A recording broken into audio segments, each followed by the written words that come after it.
Bonjour à tous, on se retrouve pour une nouvelle vidéo sur la chaîne Texama, cette fois-ci pour parler de Nvidia Reflex. C'est une technologie qui vous permet de réduire la latence dans les jeux vidéo compatibles. En plus de ça, et c'est très intéressant, Nvidia Reflex est supporté à partir des GeForce 900, des GeForce 1000, GeForce 1600, RTX 2000, RTX 3000. C'est-à-dire que la plupart des gens qui regardent cette vidéo à l'heure actuelle peuvent déjà activer Nvidia Reflex dans les jeux qui sont compatibles et en profiter pleinement. Et ça, c'est plutôt génial.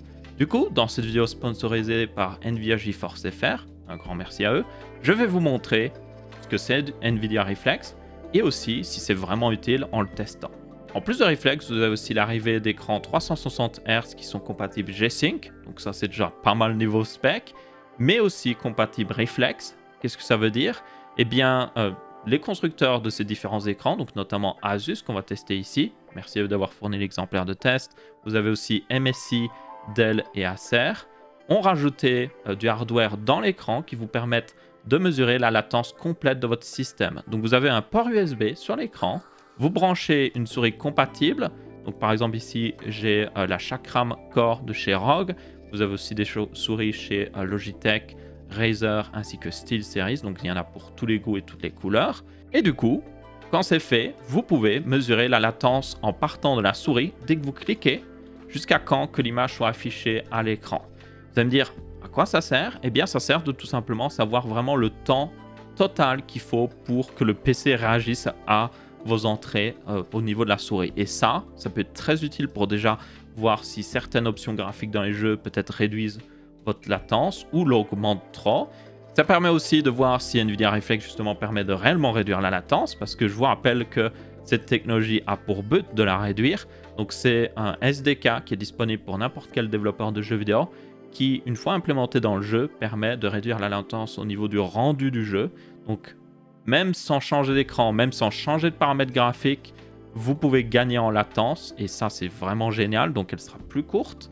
Et aussi, ça peut être assez intéressant pour juste, par exemple, des joueurs assez sérieux au niveau e-sport et tout ça, pour vraiment voir si ils ont le meilleur setup possible pour jouer à un jeu. Et ça peut être très intéressant de tester. Et justement, en parlant de test, au niveau de la config de test, nous aurons une RTX 3080 qui est selon moi la meilleure carte graphique que vous pouvez acheter à l'heure actuelle pour justement profiter des jeux vidéo à plus de 300 Hz. Et en plus, elle est compatible Reflex et G-Sync, donc c'est juste parfait. Nous avons aussi un Core i7 pour information, 64 Go de RAM. Donc tout ce qu'il faut pour vraiment monter le plus haut possible dans les jeux vidéo. Et justement, je vous propose de d'abord parler de Nvidia Reflex, qu'est-ce que c'est, et puis après on ira tester. Alors pour comprendre ce que c'est Nvidia Reflex, il faut d'abord comprendre ce que c'est la latence. Donc quand vous prenez votre souris, que vous cliquez sur le bouton pour tirer dans un FPS par exemple, cet input va partir dans le câble de la souris, va voyager jusqu'à votre PC. Votre PC va traiter cet input, donc votre système d'exploitation, les drivers de votre souris. Ça va être aussi traité par le CPU qui va se dire dans le jeu vidéo, ah tiens, il a cliqué sur la souris, se dire qu'on doit tirer maintenant. Cet ordre va être envoyé à la carte graphique de faire une image où le jeu est en train de tirer, justement avec l'arme à feu. Ça va prendre un certain temps au niveau du rendu. Ça va voyager jusqu'au câble, par le câble jusqu'à l'écran. Et puis l'écran en tant que tel aussi va prendre du temps à afficher cette image-là. Donc il va devoir justement la traiter et l'afficher sur les différents pixels de celui-ci. Et tout ça, ça prend du temps. C'est ce qu'on appelle la latence. Vous pourriez vous dire, oh mais si j'ai un écran 360 Hz, la latence est forcément très basse. Et vous avez en partie raison parce que, si vous montez à des taux de rafraîchissement de plus en plus haut, votre latence globale va diminuer parce que quand vous appuyez sur le bouton de votre souris, il faut moins de temps pour que l'écran affiche une image, vu qu'il y a beaucoup plus d'images qui sont affichées à la seconde. Mais un point que les gens oublient souvent, c'est qu'il y a une latence que vous aurez toujours, quoi qu'il arrive, avant même que l'image n'arrive à l'écran. Et ça, c'est au niveau du rendu du PC. Et donc, quand vous cliquez sur votre souris, il y aura forcément un petit moment, même si vous envoyez beaucoup d'images à votre écran, il y a toujours un petit moment qu'il faudra pour que l'input soit traité, que le rendu soit fait. Et ça rajoute une différence. Donc, pour certaines personnes, ça pourrait faire la différence entre une victoire et une défaite dans un jeu. Ça vous permettrait peut-être de, si vous tirez à peine sur quelqu'un qui vient de dépasser sur votre écran très rapidement, de peut-être l'avoir, alors que si vous aviez un petit peu plus de latence, vous allez aussi bien tirer sur un fantôme de cette personne, parce que un truc que les gens oublient, c'est que ce que vous voyez à l'écran, c'est le passé. C'est ce qui s'est déjà passé, ce que le jeu a dit de faire le rendu à la carte graphique. Et donc, quand vous tirez, vous tirez sur un fantôme. La plupart du temps, ça va, parce que le joueur n'est pas arrivé beaucoup plus loin, donc vous tirez quand même sur lui. Mais dans certains jeux, s'il y a trop de latence, le joueur est déjà plus loin. Vous tirez dans le vide. Donc, yep. Réduire la latence, c'est aussi important que d'avoir un énorme taux de FPS. C'est donc ici qu'NVIDIA Reflex rentre en jeu. Le but de cette technologie, c'est de réduire la latence au niveau du rendu du GPU, parce que c'est souvent ce qui prend pas mal de temps avant l'affichage par l'écran. Et si un développeur, du coup, utilise le SDK, qui est libre à tous d'ailleurs, si vous êtes développeur, vous pouvez rendre votre jeu compatible Reflex, eh bien, il va se passer plusieurs choses. Déjà, il faut savoir, dans un jeu vidéo, donc, par exemple, vous avez des ennemis qui se déplacent, des ennemis qui tirent. Le CPU rassemble toutes ces informations et puis il envoie ça à la carte graphique. Il lui dit ok, fais-moi une image où il s'est passé ça. Prends telle texture, fais ci, ça. Il lui envoie toutes les informations pour faire le rendu du jeu vidéo et pour que vous puissiez voir ce qui se passe. Et bien souvent, dans pas mal de jeux, vous êtes limité au niveau du FPS par la carte graphique. La carte graphique ne va pas assez vite pour afficher plus de FPS. Et du coup, le CPU il est un peu en mode oh, je m'ennuie ici.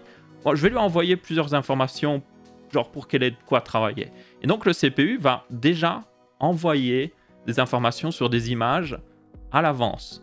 Le problème avec ça, et je pense que vous devez commencer à voir, c'est que des fois, du coup, il vous envoie des informations qui vont devenir obsolètes. Peut-être que l'ennemi s'est déjà déplacé autre part. Mais le truc, c'est que le GPU, lui, va prendre ces informations dans l'ordre et va quand même faire les images. Là, NVIDIA Reflex enlève tout ça. Vous avez le CPU qui travaille directement avec le GPU en synchronisation. Donc, si un ennemi se déplace, c'est envoyé au GPU. Il fait le rendu de l'image conséquente de ça. Il envoie à l'écran et c'est affiché directement. Donc, ça permet d'éviter pas mal de latence. NVIDIA Reflex est donc très utile dans les cas où vous êtes GPU bound, donc limité par le GPU. Et ça, c'est plutôt une bonne nouvelle parce que, comme je vous ai dit, la plupart des gens sont limités par le GPU, bien souvent dans les jeux, ce qui est normal. Quand vous jouez à un jeu, vous voulez en tirer le plus parti de votre carte graphique, tout à fait normal. Et ça veut dire aussi que dans les situations où vous mettez plus de paramètres graphiques, vous mettez le jeu plus beau en quelque sorte, vous allez gagner beaucoup plus en latence grâce à NVIDIA Reflex. Et ça, c'est une bonne nouvelle pour ceux qui aiment bien jouer. Ça, c'est très commun dans les jeux e-sport. Les gens diminuent les paramètres graphiques. Ils sont en mode, non, il me faut le maximum de FPS pour avoir la meilleure latence possible, donc je diminue tous les paramètres graphiques. Et bien là, vous n'avez plus forcément besoin de le faire. Pourquoi? Parce que vous allez toujours garder une très bonne latence, même avec des meilleurs paramètres graphiques grâce à Reflex. Et ça, c'est vraiment génial. Et en plus, forcément, vu que les plus petites cartes graphiques sont beaucoup plus souvent GPU bound, c'est elles qui profitent le plus de NVIDIA Reflex. Donc ça, c'est vraiment génial pour ceux aussi qui ont des plus petits PC. Mais du coup, comme je vous ai dit, c'est compatible à partir des GeForce 900, donc toutes les GeForce 1000, 1600, RTX 2000 et RTX 3000.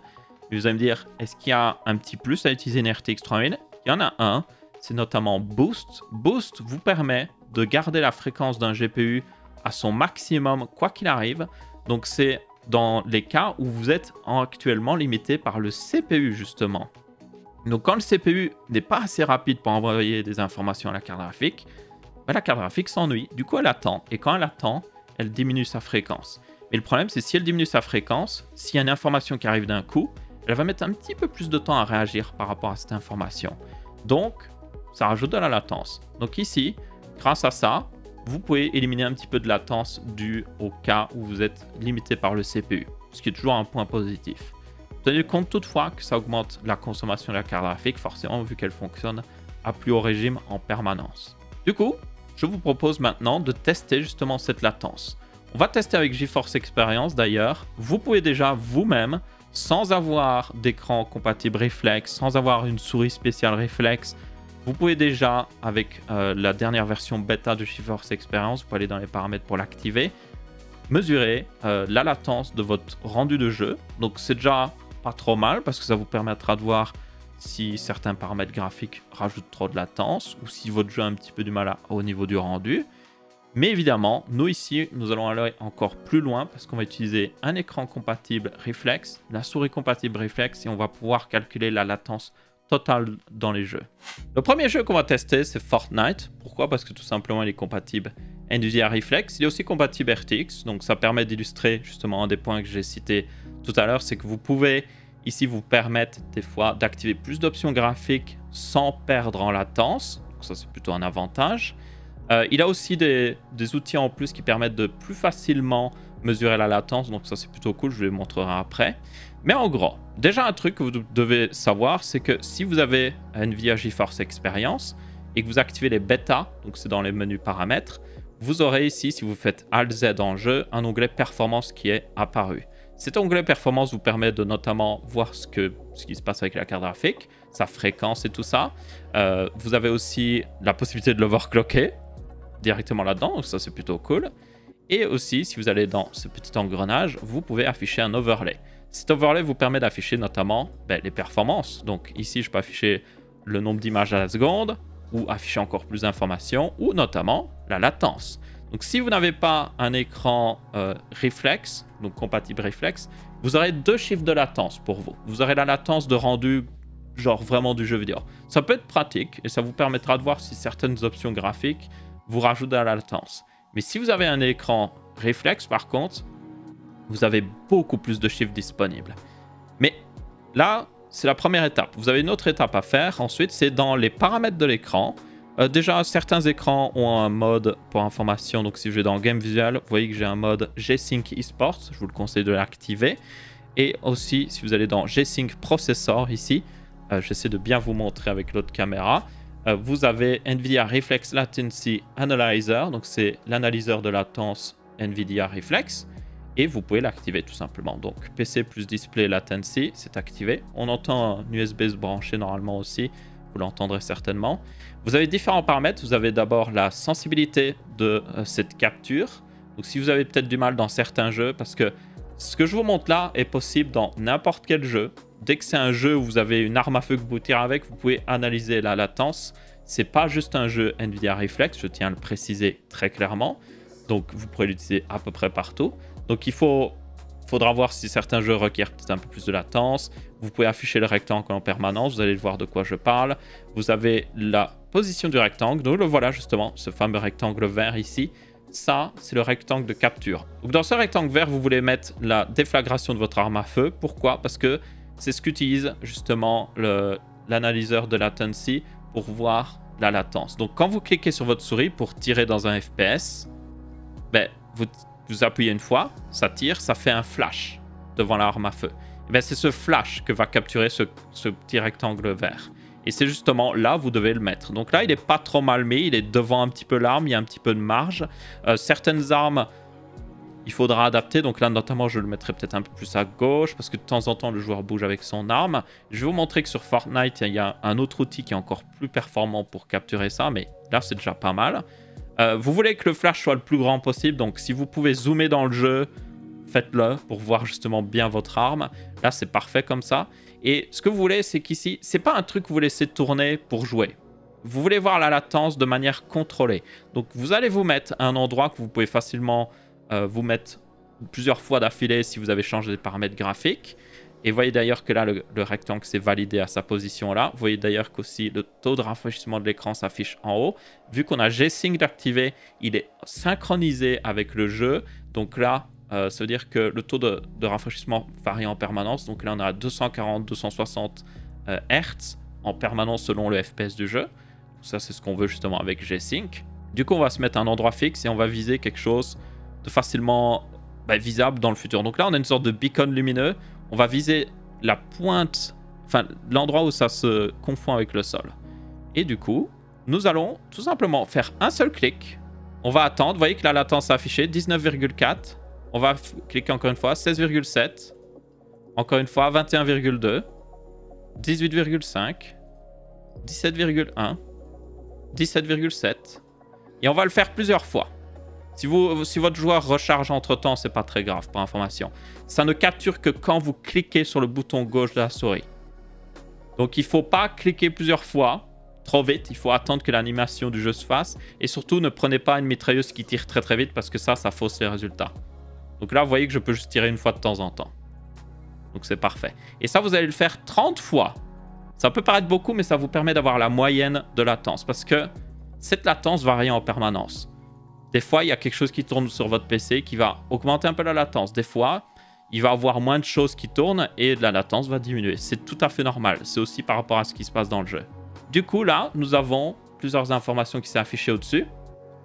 Nous avons notamment la latence de rendu, comme je vous ai dit. Vous l'aurez quoi qu'il arrive, même si vous n'avez pas d'écran réflexe. Mais si vous avez un écran compatible réflexe, vous avez encore plus de latence. Donc, notamment, nous avons la latence de la souris qui est de 0,4 millisecondes. Très rapide. Nous avons la latence de l'écran et du PC qui est de 18 millisecondes. Et puis nous avons la latence totale, donc la latence du système qui est de 18,4 millisecondes. Donc c'est la latence de l'écran et du PC plus la latence de la souris. Et en plus de ça, nous avons une moyenne de latence globale qui s'affiche en bas pour la souris, pour la latence de l'écran et du PC et pour la latence globale. Donc ici, notre latence est de 19,1 millisecondes. Donc ça, c'est vraiment le temps de latence brut du jeu. Et j'avais évidemment NVIDIA Reflex de ne pas activer pour le moment.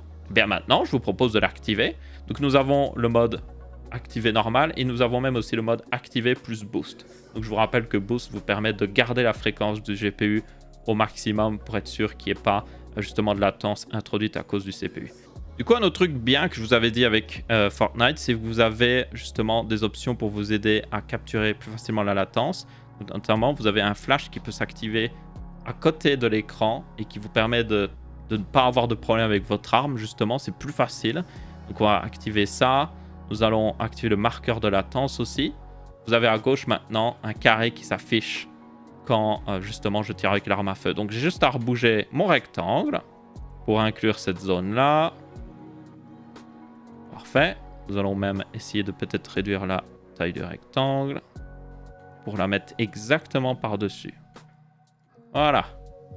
Donc maintenant, nous avons... Bon, on va quand même essayer de se remettre toujours au même endroit, mais on n'a plus besoin de se préoccuper de justement être parfaitement devant l'arme à feu.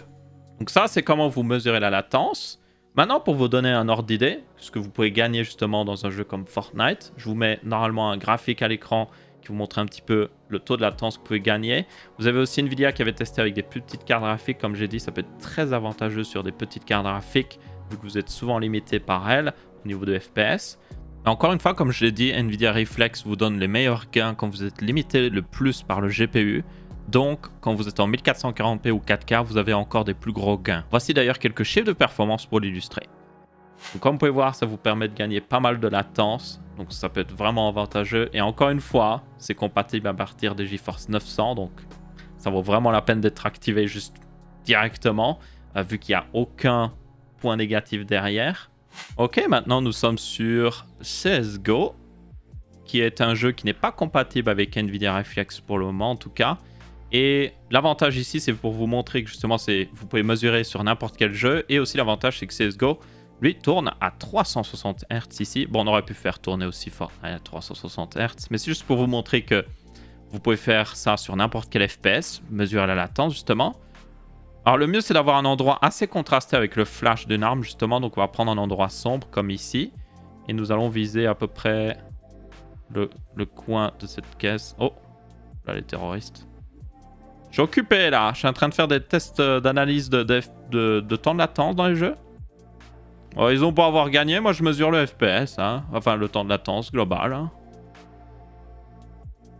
Ah, nous avons remporté la victoire et j'ai pu aussi calculer la latence. Et du coup, je suis arrivé à une latence moyenne de 29. Donc là, si ce jeu supportait Nvidia Reflex, il y aurait de fortes chances qu'on aurait pu diminuer en dessous des 20 millisecondes. Donc là, 30 millisecondes, ça reste quand même bon, mais il y aurait moyen de faire mieux justement avec Nvidia Reflex. Donc voilà, ça c'est comment on mesure dans les différents jeux. Donc comme vous pouvez voir, c'est pas très compliqué, il faut juste se mettre à un bon endroit pour pouvoir reproduire le test facilement. Et aussi essayer de prendre un endroit contrasté, justement comme j'ai dit, avec le flash de votre arme. Et normalement, ça devrait plutôt bien se passer. Du coup, en conclusion, Nvidia Reflex, selon moi, c'est une très bonne technologie. Déjà, elle est accessible à énormément de gens, vu qu'elle est compatible à partir de GeForce 900. Elle est supportée dans la majorité des gros FPS e-sport. Et ça, c'est un énorme point positif, forcément, vu que c'est là où vous avez besoin des meilleures latences possibles. Mais même pour ceux qui pourraient se dire, j'ai pas besoin de la meilleure latence de jeu vidéo, ça ne coûte rien de l'activer. Littéralement, vous l'activez, vous gagnez en latence et voilà, il n'y a aucun point négatif à l'activer. Donc, autant l'utiliser si vous avez un jeu qui est compatible. Et pour ceux qui voulaient de toute manière acheter un écran 360 Hz parce que c'est un écran 360 Hz, ça permet vraiment de profiter à fond des jeux qui tournent à plus de 300 FPS, eh bien vous pouvez aussi profiter de toutes les fonctionnalités Reflex et peut-être regarder de temps en temps dans certains jeux. Peut-être que si vous êtes streamer, ça vous permet de voir si vous n'avez pas trop de latence qui est rajoutée par votre programme de streaming, ou si vous avez changé des paramètres graphiques, de justement voir un petit peu si la latence reste toujours bonne par rapport à ce que vous avez choisi. Et ça peut être génial parce que peut-être des fois vous allez vous sentir frustré parce que votre jeu ne réagit pas comme vous voulez. Mais là, vous pourrez vraiment identifier d'où ça vient. Un truc aussi que je tiens à préciser, c'est que vous pouvez brancher une autre souris qu'une souris compatible Reflex dans le port USB. Ça vous permet de quand même voir la latence, mais vous n'avez pas autant d'informations que si vous utilisez une souris compatible, ok? Mais vous pouvez quand même le faire. Et donc voilà, c'est à peu près tout. Si vous voulez plus d'informations sur Reflex, vous aurez un lien dans la description. Si vous avez bien aimé cette vidéo, vous pouvez laisser un petit pouce bleu. Si vous n'avez pas aimé, vous pouvez laisser un pouce rouge. Encore merci à Nvidia GeForce FR d'avoir sponsorisé cette vidéo. Et merci aussi à Asus d'avoir fourni l'écran. On se retrouve après une prochaine vidéo et je vous dis ciao ciao.